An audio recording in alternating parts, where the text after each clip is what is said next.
Hello everyone, welcome back to my channel. कैसे हैं आप सब? आई होप सब अच्छे होंगे, स्वस्थ होंगे। तो हमने चैप्टर शुरू कर रखा है reaching the age of adolescence. तो उसके बचे हुए पार्ट को आज हम कंटिन्यू करेंगे। तो इसमें देखते हैं how is the sex of the baby determined. ठीक है, तो आगे इसमें देखते हैं बॉय और girl. Inside the fertilised egg और zygote is the instruction for determining the sex of the baby. क्या होता है कि जो फर्टिलाइज्ड एग होता है ना, या है ना, फर्टिलाइज्ड एग जिसे जायगोट भी कहते हैं, उसमें क्या होता है। तो जायगोट मतलब होता है युग्मनज। ठीक है, तो जो निषेचित जो एग है ना, जो युग्मक है, उसमें क्या होता है कि जो बेबी होता है उसके लिंग के निर्धारण के लिए क्या होते हैं, इंस्ट्रक्शंस होते हैं। ठीक है, तो this instruction is present in the thread like structures called chromosomes in the fertilised egg. तो मतलब क्या होता है कि जो जायगोट होता है ना, तो फर्टिलाइजेशन के दौरान ही जो फर्टिलाइज्ड जो एग होता है ना, फर्टिलाइजेशन के दौरान जो फर्टिलाइज्ड एग होता है ना, जो जायगोट होता है, उसमें बेबी है या मतलब बॉय है या गर्ल है ना, उसके मतलब लिंग के निर्धारण के लिए, डिटरमाइनिंग का मतलब होता है निर्धारण करना। ठीक है, तो उसके लिंग के निर्धारण के लिए क्या होते हैं, उसमें इंस्ट्रक्शंस होते हैं। ठीक है, निर्देश होते हैं। तो ये जो इंस्ट्रक्शंस होते हैं, है ना, इंस्ट्रक्शंस होते हैं उनको पहचानने के लिए। ठीक है, मतलब बच्चे के लिंग निर्धारण के लिए क्या होते हैं, इंस्ट्रक्शंस होते हैं। ठीक है, कि बॉय है या गर्ल है। तो ये जो इंस्ट्रक्शंस होते हैं ये किस में प्रेजेंट होते हैं, ये थ्रेड लाइक स्ट्रक्चर में प्रेजेंट होते हैं। थ्रेड लाइक स्ट्रक्चर मतलब कि धागे नुमा जो संरचना होती है उसमें ये प्रेजेंट होते हैं, जो कि क्या कहलाते हैं, क्रोमोसोम्स। ठीक है, क्रोमोसोम्स क्या होते हैं, गुणसूत्र। ठीक है, जो किस में होते हैं, इन द फर्टिलाइज्ड एग। ये फर्टिलाइज्ड एग में क्या होते हैं, क्रोमोसोम्स होते हैं, गुणसूत्र होते हैं, जिनसे क्या कर सकते हैं, जिनसे हम बेबी के सेक्स को क्या कर सकते हैं, डिटरमाइन कर सकते हैं, है ना। तो इन क्रोमोसोम्स में क्या होते हैं, इंस्ट्रक्शंस होते हैं। ठीक है, recall from chapter 8 that chromosome are present inside the nucleus of every cell. तो आपने पिछले जो चैप्टर है 8 में, 8th चैप्टर में आपने जो क्रोमोसोम है ना, वो न्यूक्लियस में होता है ना। हर एक जो कोशिका होती है, प्रत्येक कोशिका में क्या होते हैं, न्यूक्लियस होते हैं, है ना। तो और न्यूक्लियस में क्या होते हैं, क्रोमोसोम्स होते हैं, है ना, गुणसूत्र होते हैं। तो ये आप चैप्टर 8 में पहले पढ़ चुके हैं।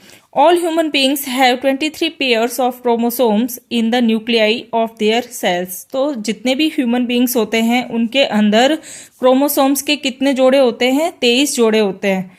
ठीक है, 23 पेयर्स होते हैं क्रोमोसोम्स के, और किसमें होते हैं, in the nuclei for their cells. ठीक है, जो सेल्स है उसकी न्यूक्लियाई में क्या होता है कि जो क्रोमोसोम्स होते हैं, जो गुणसूत्र होते हैं, उसके कितने पेयर होते हैं, 23 जोड़े होते हैं उसमें। ठीक है, 23 पेयर्स होते हैं। 2 chromosomes out of these are the sex chromosomes named X and Y. तो 2 क्रोमोसोम इनके अंदर कौन से होते हैं, सेक्स क्रोमोसोम होते हैं। ठीक है, जिनके क्या नाम होते हैं, X and Y. A female has 2 X chromosome while a male has 1 X and 1 Y chromosome. तो फीमेल में क्या होते हैं, 2 एक्स क्रोमोसोम होते हैं, 2 एक्स गुणसूत्र होते हैं, और मेल में, ठीक है, पुरुषों में क्या होते हैं, एक्स और वाई 2 क्रोमोसोम होते हैं। ठीक, अब आगे इसमें है द गैमेट्स। ठीक है, जिसमें क्या होता है, गैमेट्स में एक एग और एक स्पर्म होते हैं। ठीक है, have only 1 set of chromosome. तो गैमेट्स में क्या होते हैं कि क्रोमोसोम के क्या होते हैं, एक सेट ही होते हैं। ठीक है, जो युग्मक होते हैं उसमें क्रोमोसोम के, उसमें गुणसूत्र के कितने, एक सेट ही होते हैं। The unfertilised egg always has 1 x chromosome. तो जो अनफर्टिलाइज्ड एग होता है, जो अनिषेचित अंड होता है, उसमें हमेशा क्या होता है कि एक एक्स क्रोमोसोम होता है। But sperms are of 2 kinds. ठीक है, लेकिन स्पर्म में क्या होते हैं, 2 तरह के होते हैं।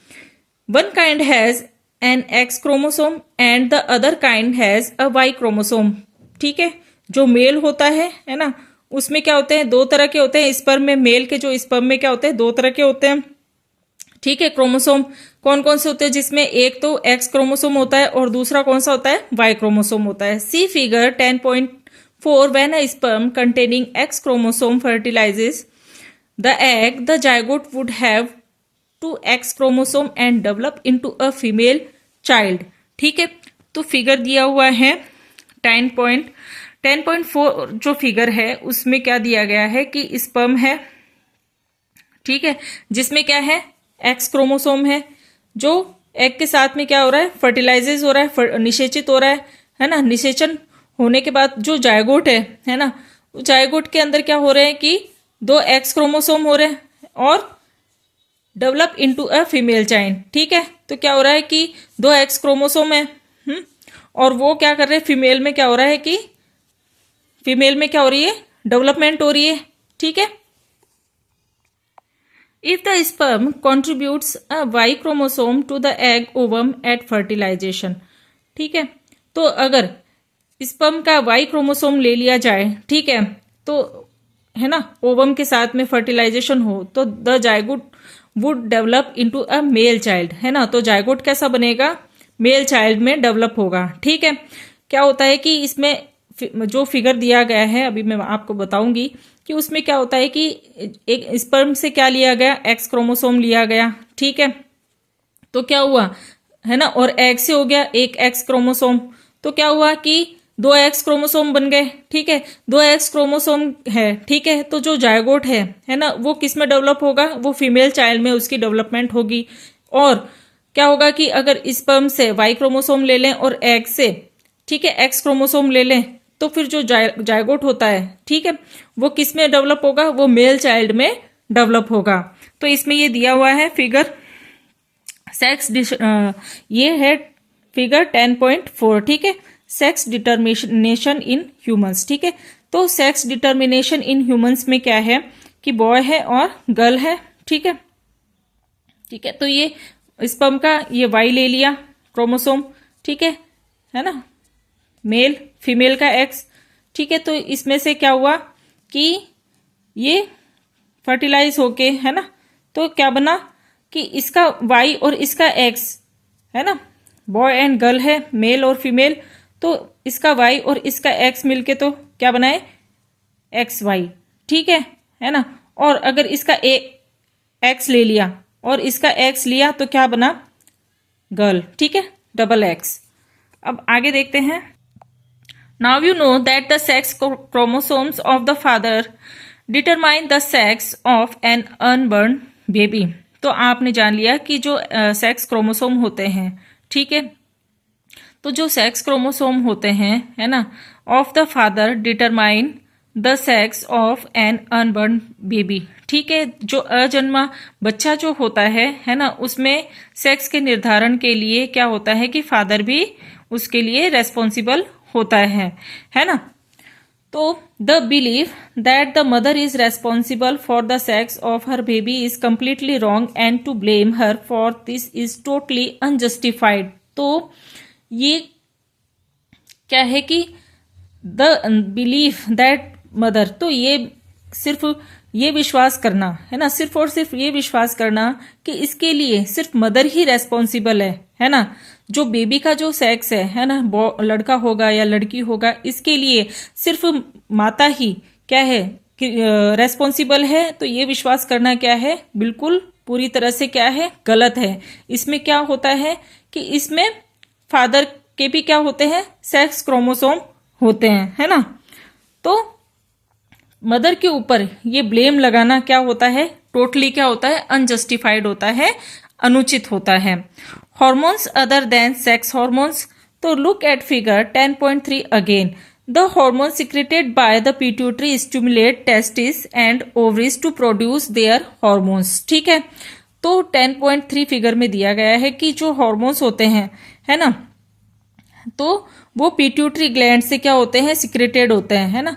तो स्टिमुलेट टेस्टिस एंड ओवरीज, तो ये जो पिट्यूटरी ग्लैंड से जो सिक्रीशन निकलता है, ठीक है, पिट्यूटरी ग्लैंड से जो हार्मोन्स निकलते हैं वो क्या करते हैं, वो टेस्टिस और ओवरीज को हार्मोन्स को प्रोड्यूस करने के लिए क्या करते हैं, स्टिमुलेट करते हैं, ठीक है, उद्दीपित करते हैं। स्टिमुलेट यानी कि उद्दीपन देना, उद्दीपित करते हैं उनको, ठीक है। किनको, जो टेस्टिस होते हैं और जो ओवरीज होते हैं उनको हार्मोन्स को प्रोड्यूस करने के लिए क्या होता है कि पिट्यूटरी ग्लैंड से क्या होते हैं, हार्मोन सिक्रीट होते हैं, है ना, जो उनको क्या करते हैं, स्टिमुलेट करते हैं। अब आगे देखते हैं। You have already learn that the pituitary gland is an endocrine gland, ठीक है। तो आपने ये पहले से जान लिया है कि जो पिट्यूटरी ग्लैंड होती है, जो पीयूष ग्रंथि होती है, ये क्या होती है, एंडोक्राइन ग्लैंड होती है, ठीक है। पिट्यूटरी ग्लैंड क्या होती है, पीयूष ग्रंथि एंडोक्राइन ग्लैंड होती है, ठीक है। It is attach to the brain, और ये कहाँ पर होती है, ये ब्रेन से जुड़ी हुई होती है, ठीक है। कहाँ अटैच्ड होती है, ये ब्रेन से अटैच्ड होती है, ब्रेन से ये जुड़ी हुई होती है। ये कैसी होती है, अंतःस्रावी ग्रंथि होती है, ठीक है। दो तरह की ग्लैंड्स होती है, एंडोक्राइन एंड एक्सोक्राइन, ठीक है। तो एंडोक्राइन तो कौन सी होती है, अंतःस्रावी ग्रंथियां होती है, और जो एक्सोक्राइन ग्लैंड जो होती है वो कौन सी होती है, बहिःस्रावी ग्रंथियां होती हैं, ठीक है। Apart from the pituitary, the testis and the ovaries, there are other endocrine glands in the body such as thyroid, pancreas and adrenals, ठीक है। तो पिट्यूटरी ग्लैंड के अलावा जो पीयूष ग्रंथि है उसके अलावा जो टेस्टिस और जो ओवरीज होती है ये भी क्या है, दूसरी क्या है, ये अंतःस्रावी ग्रंथियां होती हैं, ठीक है ना, बॉडी में। और जैसे कि जो थायराइड है, पेनक्रियाज है, जो एड्रिनल्स है, ये भी क्या है, एंडोक्राइन ग्लैंड्स होती हैं, ठीक है, अंतःस्रावी ग्रंथियां होती हैं। अब आगे देखते हैं। Boojho and Paheli had once visited their aunt who has a doctor and remembered that a boy named Kaka had a very big and blugging throat। तो बूजो और पहेली जो दो स्टूडेंट हैं वो अपनी आंट के यहाँ, ठीक है, अपनी आंटी के यहाँ वो विजिट करते हैं, जाते हैं, ठीक है, जो कि क्या है, डॉक्टर है, ठीक है। And remembered that a boy named Kaka had a very big and bulging throat, और फिर उनको ध्यान आता है कि जो लड़का है जिसका नाम काका है उसके क्या है कि एक बड़ा, ठीक है, और उभरा हुआ गला है, ठीक है, ब्लगिंग थ्रोट यानी उभरा हुआ गला। तो क्या है कि काका नाम का जो बच्चा है उसके क्या है, गला कैसा है, बड़ा है और उभरा हुआ है। तो their aunt had told them that Kaka was suffering from goitre, a disease of the thyroid gland, ठीक है। तो उनकी जो आंट है, ठीक है, आंटी जो है उनकी, जो कि डॉक्टर है, वो बताती है उस बच्चे के बारे में कि जो काका है ना, उनको क्या, उसको क्या हो रखा है, उसको एक गोइटर नाम की डिजीज हो रखी है, ठीक है ना। गोइटर मतलब, गोइटर को बोलते हैं गलगंड रोग, ठीक है, गलगंड रोग, घेंगा, है ना। तो वो जो बच्चा है वो गोइटर डिजीज से सफर कर रहा है ना, गोइटर जैसी बीमारी से वो जूझ रहा है ना, जो कि ऑफ द थायराइड ग्लैंड, जो कि कहाँ होती है, जो थायराइड ग्लैंड होती है वहां होती है, ठीक है। तो ये जो डिजीज होती है ये क्या होती है, गले में होती है ना, जो गोइटर डिजीज होती है, और ये कहाँ होती है, थायराइड ग्लैंड पे, ठीक है। तो थायराइड ग्लैंड में जब ये डिजीज होती है तो इसमें क्या होता है, गोइटर डिजीज जब होती है तो इसमें क्या होता है, गला क्या हो जाता है, बड़ा हो जाता है ना, और कैसा हो जाता है, उस उभार आता है ना, एक बड़ा सा उभार आता है, गला मतलब लटका हुआ सा हो जाता है इसके अंदर, ठीक है। तो Kakas thyroid gland was not producing the hormone thyroxine. तो ऐसा क्यों हुआ कि भाई थायराइड ग्लैंड में ये डिजीज क्यों हुई इस पर, है ना, ये गोइटर डिजीज क्यों हुई, वो इसलिए हुई क्योंकि जो थायराइड ग्लैंड है उसमें क्या है कि जो थायरोक्सिन नाम का जो हार्मोन बनता है ना, थायरोक्सिन ग्लैंड से थायरोक्सिन हार्मोन का सिक्रीशन होता है। तो इसमें ये जब डिजीज होती है तो इसमें क्या होता है, इस डिजीज के पीछे रीजन क्या है कि जो थायराइड ग्लैंड जो होती है उसमें क्या होता है कि जो थायरोक्सिन हार्मोन जो होता है वो प्रोड्यूस नहीं होता है, उसमें थायरोक्सिन हार्मोन नहीं बनता है, ठीक है। जिसकी वजह से, थायरोक्सिन की कमी की वजह से जब थायरोक्सिन हार्मोन नहीं बन रहा है थायराइड ग्लैंड में, तो इसकी वजह से ये गोइटर डिजीज होती है, ठीक है। अब आगे देखते हैं। Their aunt also told then that their uncle was suffering from diabetes because his pancreas was not producing the hormone insulin in sufficient quantities। तो उनकी आंटी उनको बताती है कि उनके जो अंकल हैं, है ना, उनको क्या है, डायबिटीज हो रखी है। ठीक है, वो डायबिटीज से सफर कर रहे हैं, जूझ रहे हैं, क्योंकि जो पैनक्रियाज है ना, ठीक है, पैनक्रियाज जो है उससे जो क्या हो रहा है कि इंसुलिन हार्मोन का जो सिक्रीशन है, इंसुलिन हार्मोन जो निकलता है वो सफिशिएंट क्वांटिटी में नहीं निकल रहा है, सफिशिएंट क्वांटिटी में वो प्रोड्यूस नहीं हो रहा है। ठीक है, तो जो पैनक्रियास ग्लैंड जो होती है उससे क्या होता है, इंसुलिन हार्मोन का सिक्रीशन होता है। ठीक है, तो डायबिटीज जब होता है ना, तो डायबिटीज जब होता है तब उसमें क्या होता है कि जो पैनक्रियास होती है ना, वो क्या, उसमें क्या होता है कि इंसुलिन हार्मोन जो होता है ना, वो सफिशिएंट क्वांटिटी में, जितनी क्वांटिटी में चाहिए होता है ना, उतनी क्वांटिटी में वो प्रोड्यूस नहीं होता है, उतनी क्वांटिटी में वो नहीं बनता है। ठीक है, तो इसकी वजह से, इंसुलिन की कमी की वजह से क्या होता है कि डायबिटीज होता है। ठीक है, इंसुलिन की कमी से क्या होती है, डायबिटीज होती है, क्योंकि जो पैनक्रियाज है वो सफिशिएंट क्वांटिटी में इंसुलिन हार्मोन को क्या नहीं कर रही, इंसुलिन हार्मोन को प्रोड्यूस नहीं कर रही, इंसुलिन हार्मोन नहीं बना रही। ठीक है, तो Boojho and Paheli then asked their aunt about the adrenal glands which are also shown in the chart hung on the wall of her clinic. तो बूझो और पहेली है ना, वो अपनी आंटी से पूछते हैं कि जो एड्रिनल ग्लैंड है, ठीक है ना, एड्रिनल ग्लैंड के बारे में वो अपनी आंटी से पूछते हैं, जो कि किसमें दिखाया गया है, जो उनकी क्लिनिक है ना, उसमें एक चार्ट टंगा हुआ है ना, और उसमें क्या है कि बताया हुआ है, उसमें शो किया गया है। तो उसे देखते हुए, उस चार्ट को देखते हुए बूझो और पहली अपनी आंटी से एड्रिनल ग्लैंड के बारे में पूछते हैं। ठीक है, the aunt told them that adrenal glands secrete hormones which maintain the correct salt balance in the blood। तो उनकी आंटी उनको बताती है कि जो एड्रिनल ग्लैंड होता है ना, जो एड्रिनल ग्रंथि होती है वो क्या करती है कि हार्मोन सिक्रीट करती है ना, हार्मोन्स सिक्रीट करती है ना, श्रावण करती है। तो वो क्या करती है कि जो हार्मोन्स निकलता है उससे वो क्या करता है कि correct salt balance in the blood, है ना, ब्लड के अंदर वो क्या करता है कि जो नमक का क्या करता है, जो बैलेंस होता है ना, नमक के सही बैलेंस को क्या करता है, मेंटेन करने का काम करता है। कौन, जो एड्रिनल ग्लैंड से जो हार्मोन सिक्रीट होता है वो। ठीक है, क्या करता है, ब्लड में साल्ट का जो बैलेंस है उसे बनाए रखने के लिए, सही क्वांटिटी में रहे, करेक्ट साल्ट बैलेंस रहे ब्लड में, उसे मेंटेन करके रखने के लिए एड्रिनल ग्लैंड से क्या होता है, हार्मोन्स सिक्रीट होता है।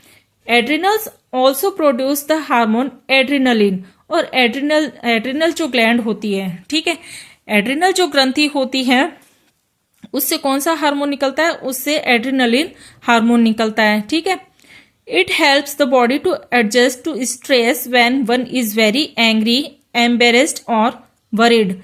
तो ये क्या है, किसमें हेल्प करती है, ये जो एड्रिनल हार्मोन जो होता है ये एडजस्ट करने में हेल्प करता है, बॉडी में एडजस्ट करने में हेल्प करता है। देखते किन किन चीजों को, स्ट्रेस जो होता है उसे, ठीक है, जो बहुत ज्यादा गुस्सा आ जाता है ना, या फिर जब शर्मिंदगी वाला जो होता है ना, शर्मिंदगी वाली कोई फीलिंग आती है ना, एम्बेरेस्ड, है ना, और वरीड जब चिंतित होते हैं, तो इन सब चीजों में, ठीक है, इन सब चीजों को एक तरीके से मतलब एडजस्ट करने के लिए, बॉडी में इन सब चीजों को एडजस्ट करने के लिए क्या करता है, ये जो एड्रिनलिन हार्मोन जो है ये हेल्प करता है, मदद करता है।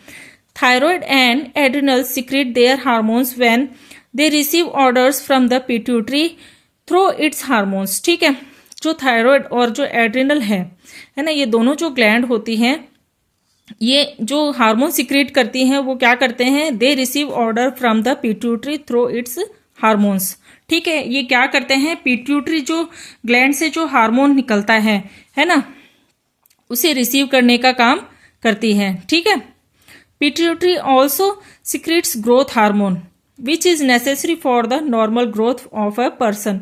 तो जो पिट्यूटरी जो पीयूष ग्रंथि होती है उससे ग्रोथ हार्मोन्स भी सिक्रेट होते हैं, वृद्धि हार्मोन जो होते हैं वो सिक्रेट होते हैं, जो कि जो पर्सन होते हैं, ठीक है, पर्सन की नॉर्मल ग्रोथ के लिए वो क्या होते हैं, नेसेसरी होते हैं, जरूरी होते हैं, ठीक है। जो पर्सन होते हैं, मनुष्य जो होते हैं, पर्सन जो होते हैं, उनके सामान्य वृद्धि के लिए क्या होते हैं कि ये जो वृद्धि हार्मोन होते हैं ये जरूरी होते हैं, ठीक है। और ये कहाँ से सिक्रीट होते हैं, ये पिट्यूटरी ग्लैंड से सिक्रीट होते हैं, ठीक है। अब नेक्स्ट है इसमें role of hormones in completing the life history of insects and frogs. तो इस वाले टॉपिक को हम नेक्स्ट वीडियो में कंटिन्यू करेंगे, ठीक है। तो कोई डाउट हो, कोई क्वेश्चन हो तो आप कमेंट सेक्शन में जरूर पूछिएगा, ठीक है। अगर मेरी वीडियो आपको अच्छी लगे तो लाइक कीजिएगा, चैनल पर नए हो तो सब्सक्राइब कीजिएगा, ज़्यादा से ज़्यादा शेयर कीजिएगा, ठीक है। और इसके बचे हुए पार्ट को, इसके बचे हुए टॉपिक को हम नेक्स्ट वीडियो में कंटिन्यू करेंगे। ओके, मिलते हैं नेक्स्ट वीडियो में इस चैप्टर को कंटिन्यू करते हुए। Okay, thank you, bye.